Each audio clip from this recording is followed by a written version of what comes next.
guys, it's Chelsea, and today I wanted to talk about hits and misses on Netflix.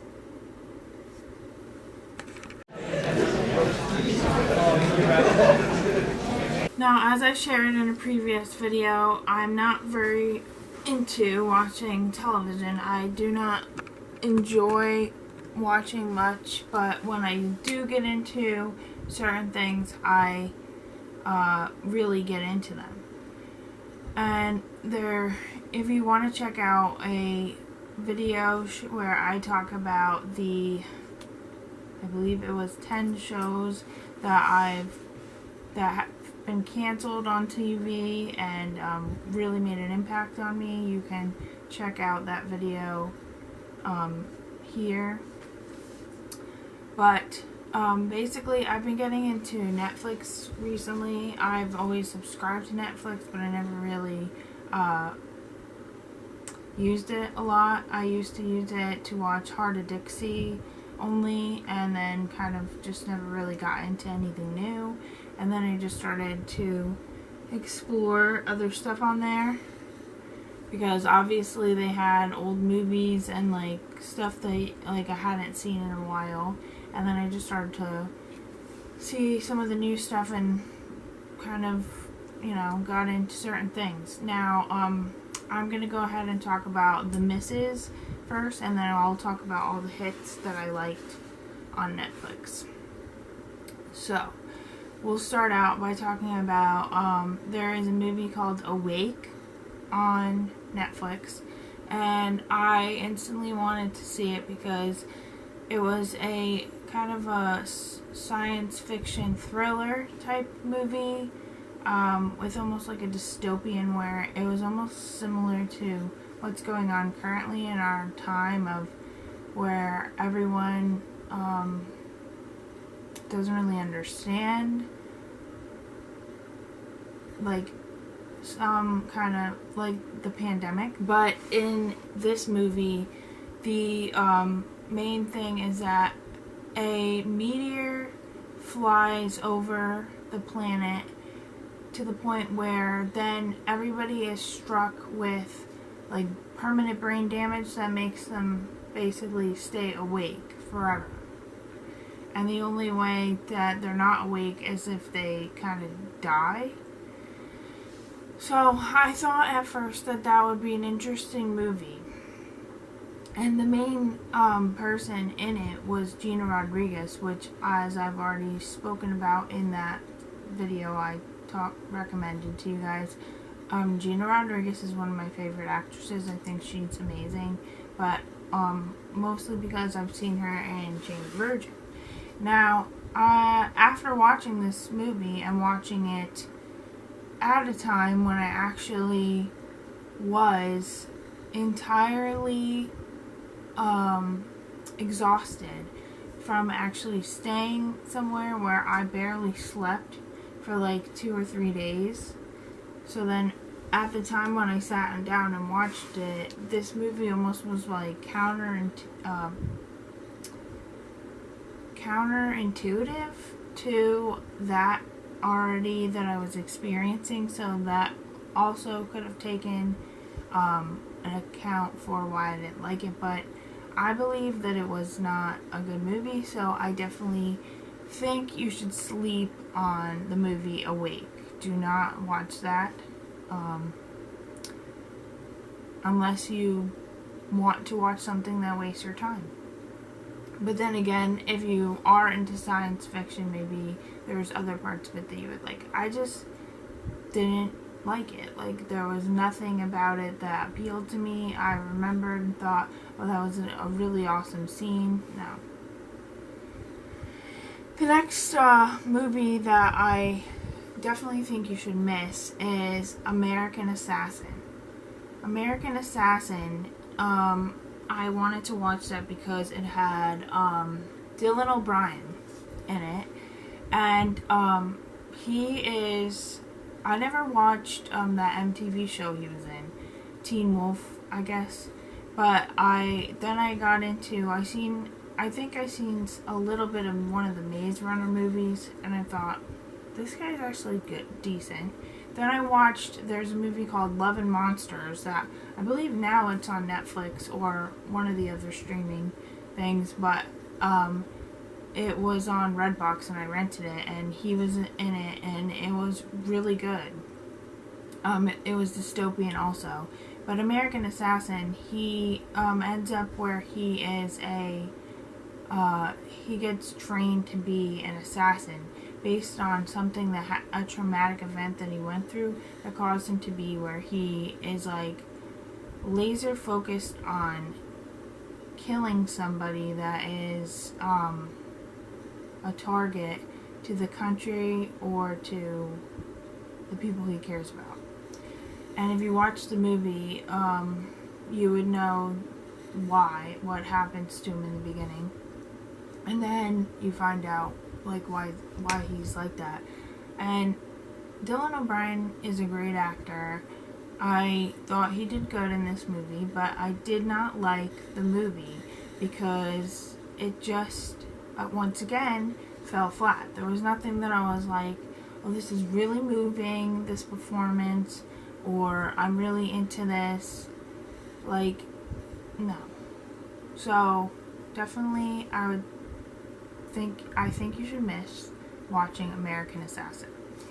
The next movie that I definitely think you should miss is Stepsisters. That movie is entirely demeaning and over-sexualizes women. The entire cast from the majority of the movie had nothing on but like little bralettes and short shorts.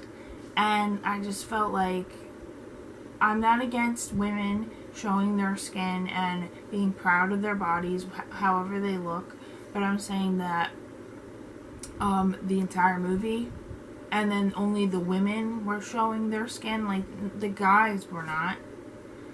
They had shirts on, and so it was very sexist, and I didn't like that. And then it was just cheesy that it was about college sororities, and definitely think you should miss that one.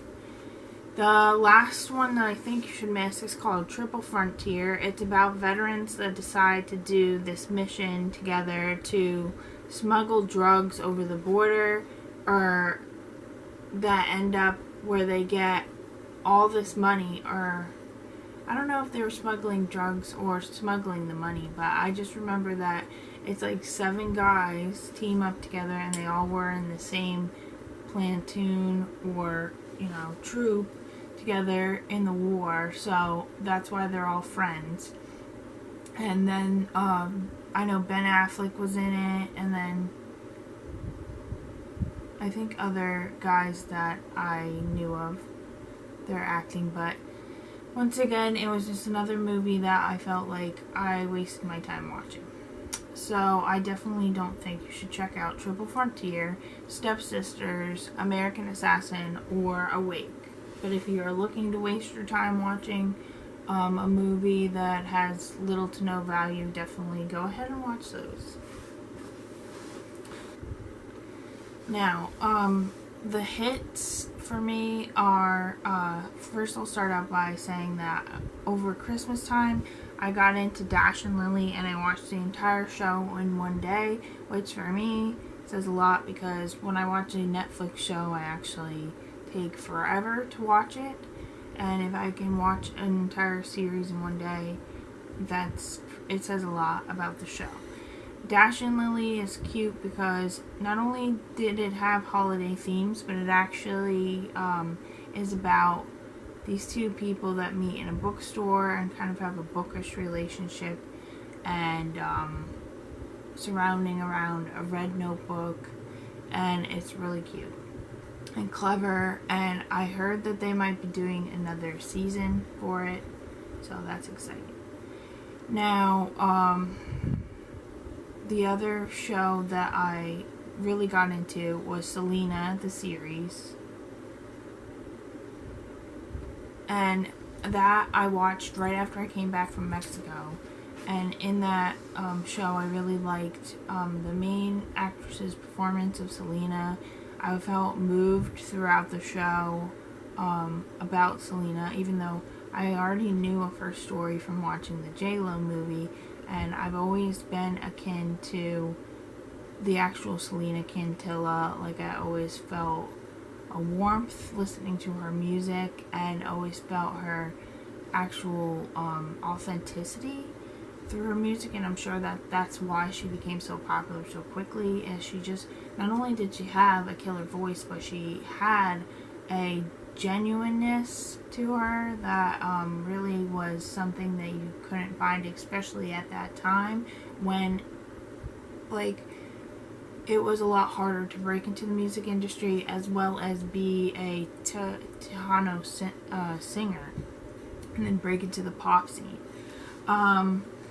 But I really liked the show. I thought they did a great job with it, telling the entire story of Selena Quintilla.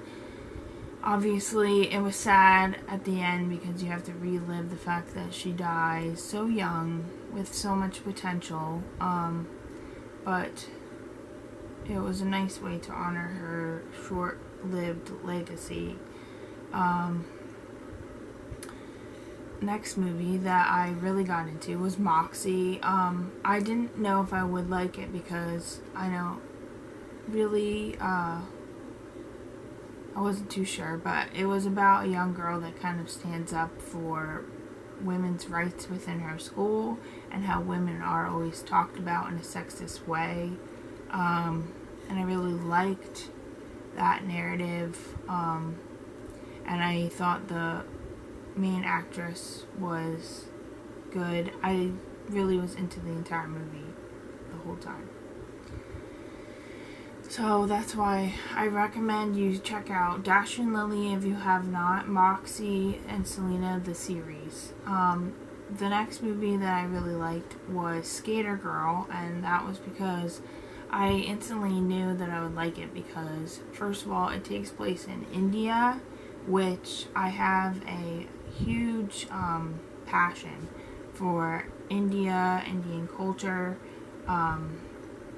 just everything about the Indian way of life, as well as I'd love to visit India and see it in person, experience the food there, and even try to learn a little bit of Hindi so that I can relate to the people better.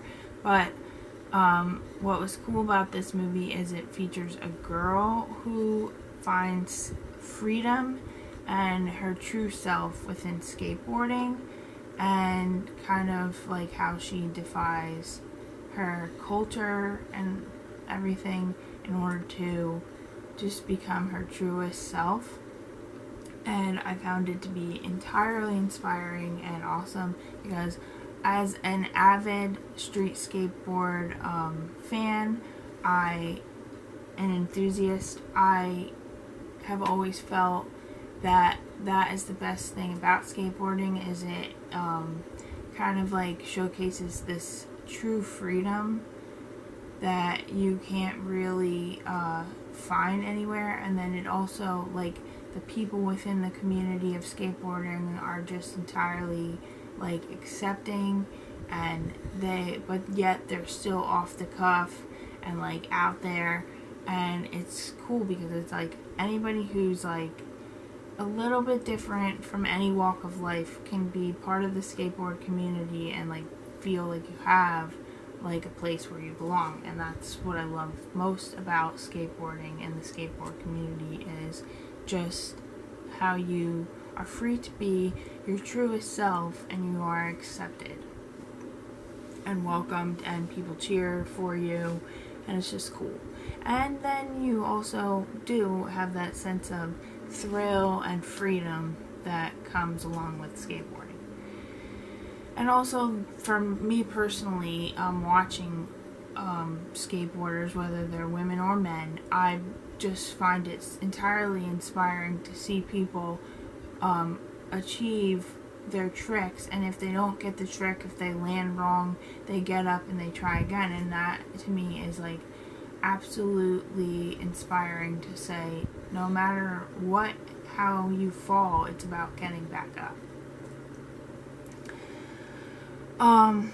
The next show that took me 3 years to watch was Unbreakable Kimmy, and it wasn't because I didn't love the show. That is probably one of my favorite new shows that was on there. I didn't know if I would like it in the beginning because it is done by Tina Fey, and like I wasn't too crazy about 30 Rock. I never got into that, but it is done in the similar style as 30 Rock. So like a lot of the jokes are like they're almost like you have to be paying attention to the atmosphere of the scene, you have to know the character already, and then it's kind of like wordy and punny. And for me, that's like one of the funniest forms of comedy or humor. And one of my favorite characters on that show was Titus Andromedon. He is the gay man that Kimmy lived with in the apartment, and he basically, I felt akin to him in a way that like I never felt with most other shows. He just is like entirely dramatic and entirely I even related to his love life and how it was just all a mess, and just he was so funny. Like his comedic timing, that particular actor, is his real name is Titus. His performance on there was incredible. And he also has a killer set of pipes too. So, but I love the whole show Unbreakable Kimmy because of its message of the women are unbreakable. No matter what we face, we always can beat the adversity and the obstacles that are set against us by society, by other people, and we can all, but together we're better and stronger. And I very much enjoyed that show. I also thought that Ellie, forget her last name, but you know who I'm talking about. And then, I want to say her name is Jane. She was on 30 Rock. And also Ally McBeal, I think. She also was very good on that show. So, I thought everyone's performance on there was really good, and the show kept my interest, and I was really happy with the way it ended as well. The next show that I checked out and I liked was Emily in Paris, and I liked Lily Collins's main character and how she portrayed Emily, and then also I related to her career because I'm in marketing myself, and I liked how she always came up with unique ways of showcasing the city of Paris through Instagram. And then I liked her fashion because when you're in marketing, you kind of like instantly want to dress creatively, and like I liked how she had bold colors and like things that you probably wouldn't think to wear, but in Paris basically people I feel like they accept strange and off the cuff fashion choices more so than anywhere else. Maybe I'm wrong, I don't know. I've never been to Paris, so I wouldn't particularly know, but the only thing that I didn't like was the romantic storylines to Emily in Paris, and I felt like they were shallow, a little bit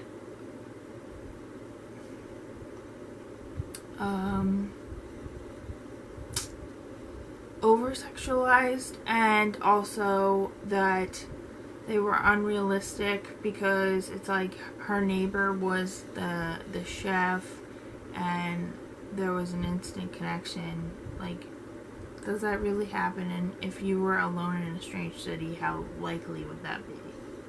So it's like I didn't really like that, and so I actually didn't even finish the rest of the first season, but I know the new season is coming, so I will be finishing it just to see so I can watch the next season. But yeah, it was a hit for me because I definitely liked the show. I was into the show. I didn't feel like I was wasting my time watching the show. So, the last show that I have recently gotten into was Atypical. I had added it to my list. I think when I was going to watch Dash and Lily, I found out about it.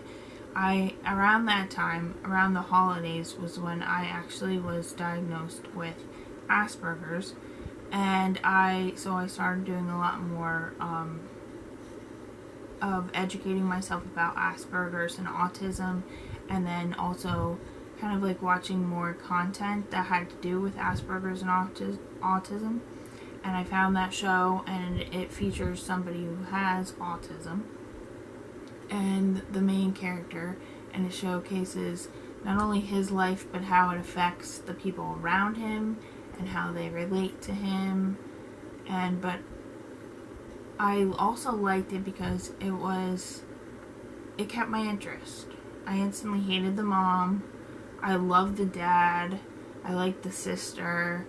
I root for Sam to find somebody. I didn't get very far into season 1, and I know the new season is out, so I definitely have to watch more of it. But I like it. I think it is really well done of giving awareness to a different perspective of someone with autism and what they deal with, and how these things that neurotypicals kind of find to be entirely simple, that they don't even think of, autistic people literally drive themselves crazy trying to figure it out, and trying to figure out why it doesn't work as well for them as it does for our neurotypicals. And so it can make that's what causes them to have a lot of emotional issues and meltdowns and stuff, because they instantly have a self-hating mechanism. I know myself, like when you just don't understand why it's not working for you the way it does for everyone else, you instantly then turn it around and say, oh, it has to be me, and it's everything about me is wrong, and that's not true. And I liked that it showcased that and brings awareness to that, and the sensitivities that autistic people have and everything, and then as well as showcasing how they approach dating, friendship, social life, family dynamics. It's a great show, so definitely check out Atypical, Emily in Paris, Unbreakable Kimmy, Skater Girl, Selena the series, Moxie, and Dash and Lily. And make sure you miss watching Awake, American Assassin, Stepsisters, and Triple Frontier. And if you have any other content that you found on Netflix that you think I would like, based on these hits and misses, or the video that I recommended that I talk about the TV shows that really had an impact on my life, please leave a comment below and let me know of another show or movie that you suggest I check out. Alright, until next time, feel free to express yourself. Bye guys!